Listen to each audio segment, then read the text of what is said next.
Hey you! So you know I like to bake? Well, since having a baby, my priority has become a milk making machine. And I've done this by creating the best lactation cookie recipe ever. That was very biased of me. But anywho, it's cool because it is also dairy free.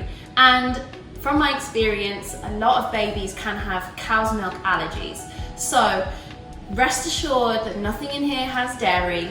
Did you actually know Country Crock, not sponsored, is vegan? Didn't know that. Now we know that. So I'm going to start off by just going over the basics of why this is a really great recipe for increasing your milk supply. I went from literally twice running out of milk completely. It was horrendous. My baby was hungry and screaming and crying, and I felt like I'd completely let him down and I didn't know what to do. So after doing research, there are a couple of ingredients that really help increase your milk supply, which include oats, brewer's yeast, flax. This is ground flax that I'm using. And then even nut butters can help because they're very high in fats, which is really great to help your milk be nice and fatty and nutritious and filling for your baby. It's pretty similar to like a normal cookie recipe with the addition of those bits and bobs. So the first thing that I do, which I think is really important when you're doing cookies, is mixing a brown and a normal cane sugar. So I have 1.5 cups of sugar. I did 1 cup of the brown and 1/2 cup of regular cane sugar. You'll probably see when I pour it out. See, there's the other sugar. And I'm going to use 12 tablespoons of butter. Like I said, mine's dairy free because my baby has a cow milk allergy, so I've gone dairy free, which completely helped with colicky symptoms.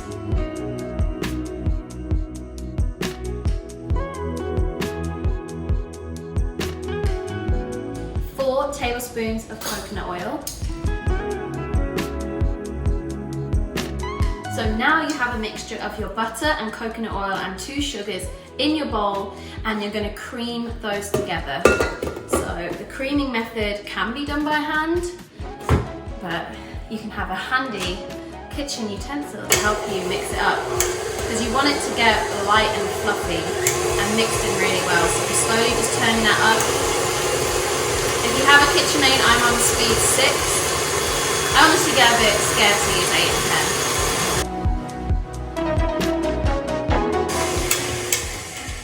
About a minute, I like to just lift this up and spatula down the sides and scoop off anything that might not be mixed on here. I'll go again for another minute.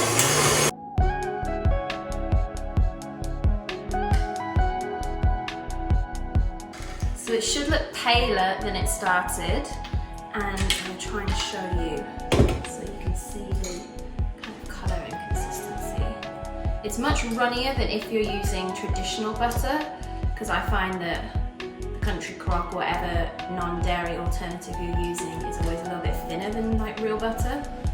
I miss real butter so much, but it still tastes really good without. Okay, so can you see? It just looks very creamy and pale and combined well. Okay, now in your second bowl, you're going to mix together the dry ingredients, which again is super simple. I've already weighed everything out. You've got 3 cups of oats. That went well. 1.5 cups of all-purpose flour. You've got 5 tablespoons of brewer's yeast, 3 tablespoons of flax, and I won't be adding my chocolate chips until everything's combined into the dough. You're going to add 1/2 teaspoon of baking soda or powder. I actually don't like my cookies to rise too much. I'd rather they were like thinner and a bit like gooier, or crispy if you want a crunchier cookie, then just bake them for a little bit longer. And then I'm going to do cinnamon to taste. Like if you're someone who doesn't really like cinnamon, don't put too much in, but this is making a lot of cookies, so I would say it's about a teaspoon or 2. Next, and something I add to nearly all my baking recipes, is salt. It brings out the flavour whatever you're doing, and I put my hand over the bottom of the grinder so then I can see how much salt I'm putting in. Okay, so yeah, again, about a teaspoon of salt. I might put a bit more just for some fun. I'm just gonna mix that together, and essentially I'm gonna slowly start combining that into my creamed mixture, back with the spoon. So I'm just mixing in my dry ingredients so they're ready to be poured into my wet ingredients. So you want to make that stir nicely. The dry ingredients are all mixed. First off though, I'm going to add 2 eggs to my creamed mixture. I'm going to do them one at a time and then mix in between. Put this down, mix that in. You know what, I'll just add this egg while it's already going. Okay, so now I've got both my eggs going in here. I'm just going to again open it up. I'd love to just bring down and mix those sides all the way through. I've just got that off the sides. And now what I'm going to do is start adding my dry mix to my wet mix. So I just use the cup again because I find like that's a tool that I've already got that's already dirty, and I'm going to add in 1 cup at a time. So there's 1 cup, and then I'm going to start to such a bang. Stir that in. Don't need to do it for very long, and keep repeating. By doing it gradually stops it from having a ton of dry ingredients and then it just going everywhere.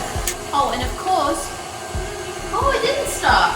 I was about to say I preheated my oven, but it didn't happen, so I'm just going to go do that. I could have sworn I put that oven on. I must be going crazy. But 325 Fahrenheit, I will put it in the description for Celsius as well. But this is mixing up really nicely. So again, I'm just going to lift it back up, right down the sides, and then I'm going to add in the final ingredients. That's really annoying though that the oven isn't ready to go. That's so difficult. And the last few ingredients I'm going to add is 1 teaspoon, again I just throw it in, but basically 1 teaspoon of vanilla essence. I'm going to add in 2 tablespoons, if I can get the lid off, of this really exciting new nut butter. Well, it's actually a nut and seed butter. It's got 7 in. I don't know why they did it upside down, but it's got cashews, almonds, Brazil nuts, chia seeds, flax seeds, hazelnuts, pumpkin, and some sea salt in. So I'm going to add 2, but you could add almond butter, peanut butter if you're into that. I'm actually not a fan of peanut butter. Jenna's laughing.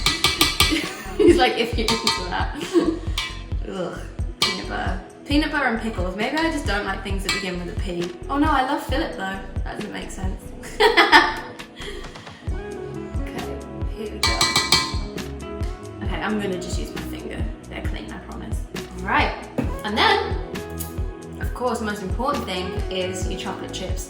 These are dairy-free. How lucky are we to be able to get dairy-free chocolate?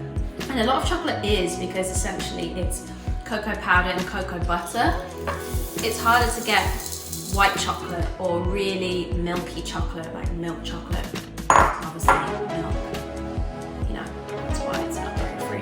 So, this is going to be my final stir of all my ingredients. I put 2 cups of chocolate chips in there just to make sure that every bite has a bit of chocolate in, because I feel like that's just a disappointment otherwise. A cookie without chocolate it's not cookie at all, in my opinion. It's a very wet mix, as you can see.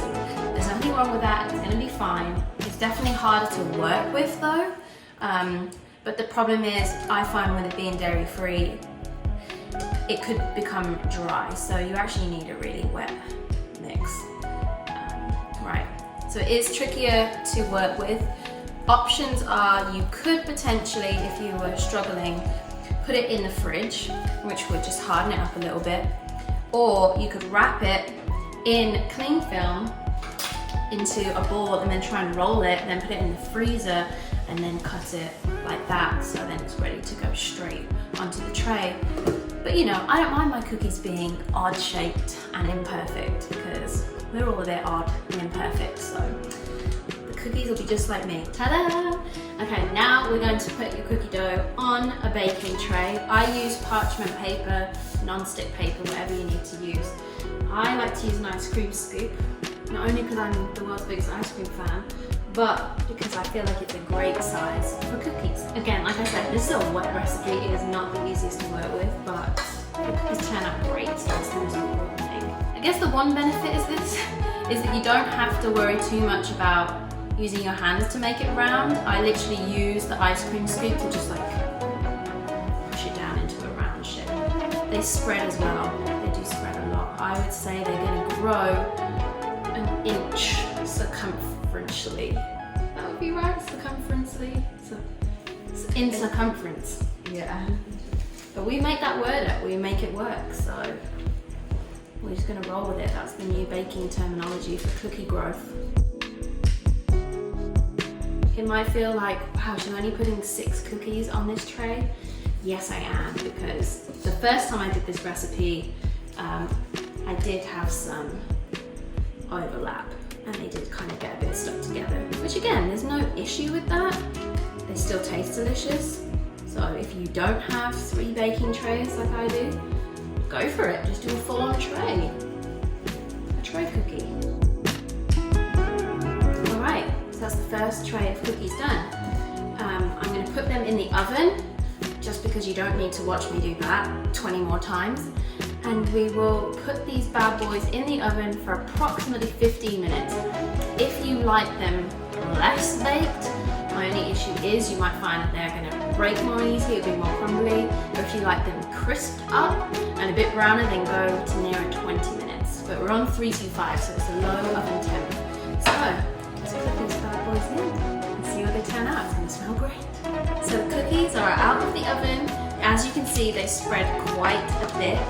So I'm just going to put them into my cookie basket.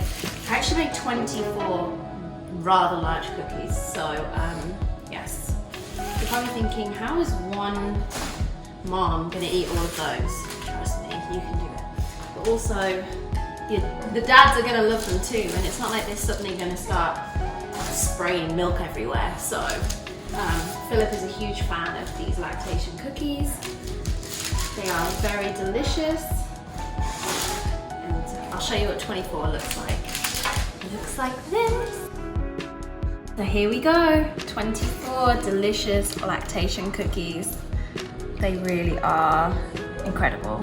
That's my baby over there, saying, I wish I could have one, Mom. Not yet, but soon. So yes, enjoy your lactation cookies. I hope you enjoy this recipe. Let me know how it goes.